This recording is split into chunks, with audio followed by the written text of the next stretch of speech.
Loretta, I knew something like this was gonna happen. I've always felt trapped in this family. But this is whole other level. Just because Bea can't hear us doesn't mean she can't feel us. Peg Johnson lost her last memory and can't remember how she got there. She tries to remember what happened to her parents, who gave her life. She goes on a date with a man she doesn't even know. The man's name is Derek. Earl and Bambi are arguing over whether or not to get their daughter Sharon sterilized. Hal says they should get her spayed, but his cousin's a lawyer and says they could be sued for their actions. Mom says she thinks they can't take care of a child, and should get a divorce. Earl returns home to find his daughter and son-in-law living apart. Derek and Sharon are in the process of moving to Vegas to be closer to their mother. Earl tries to convince them not to move out, but they refuse to leave. Peg Adelman McDonald is Mary B's social worker. She met Bea before, 7 years ago, after the car accident. She'd like to get a bigger picture of her life. Like a drifter, I was born to walk alone. Here I go again. On my own. Going down the only road I've ever known. Oh my God, you live in a van with your parents one time and they never let it go. We moved into this really neat community where my parents could just be themselves.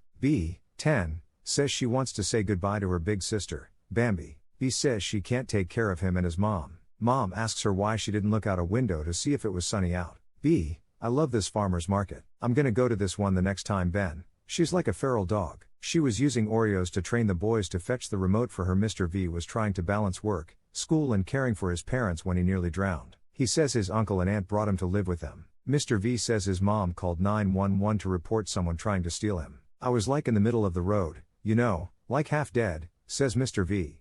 I'm selling tickets for my school's fundraiser. The winner gets 2 tickets to see Celine Dion, and whoever sells the most raffled tickets gets to go on our senior trip to Disneyland for free.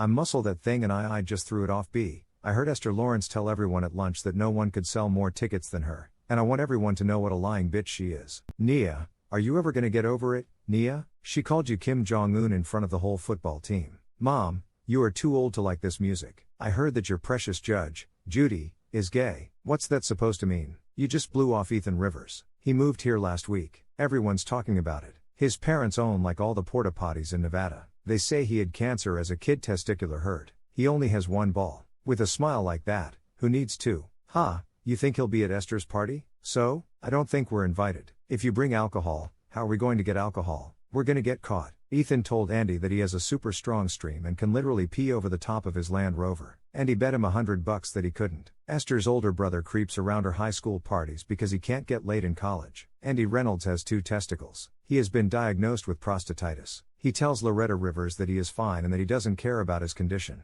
Loretta Johnson asks to talk to singer Bea Johnson.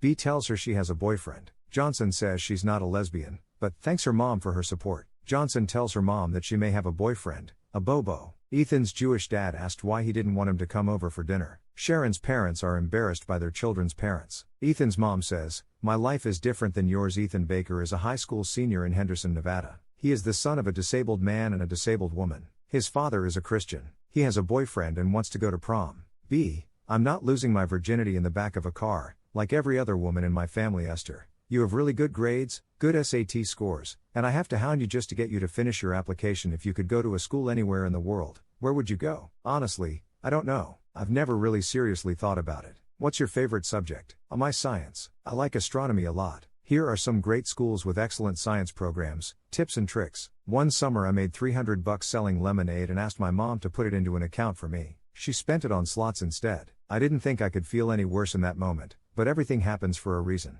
Hey, honey, I missed you, but at least I could make this right. Dad, she was selling alcohol to minors and it wasn't the first time. Mom, I gave him away. I wanted him to have a real family. Dad, you owe me $500. That money was for me. I'm not proud of what I said, but isn't it true? Do I even want to wake up? What is that? Is that the light? Am I dead? Because I was just posing a question? They never should have let you have kids. We'd all be better off if I wasn't alive. Bea says she can't leave Nevada because her parents will die without her. She says she wakes up every morning scared that she'll get sick again. Bea, I'm still gonna come visit you every weekend. Mary calls her best friend Nia to apologize for pushing her around. Nia tells Mary she doesn't know what happened to Bea. Mary tries to figure out why Bea hasn't been in to see her yet. Mary apologizes for being an asshole. Bea says she's going to prom. She tells her friends about her breakup with Ethan. Bea says it's not too late to spend money on herself. Damien asks his passenger, "So what are you guys up to tonight?" She responds, I guess I'm your chauffeur tonight. Man, I like the back seat. Something tells me that you know how to have fun in the back seat, he says. It's getting harder to remember now, she says. Bambi wakes up to find her mother, father, sister and brother all at her bedside. She tells them all she loves them and asks them to get her a nurse. They tell her they're worried about her, but that she's doing well. Mary's family is not the weirdest family you've ever dealt with, but not by a long shot. Grandma Peg hadn't showered in like 3 days. Nia feels like this is all my fault. Uncle Ben and Aunt Joy blame themselves, and Grandma Peg and Grandma Loretta blame each other. Bea asks her father what he would do if he was abducted by aliens, raptured or killed. Her father says he thinks about that too. What I really want more than anything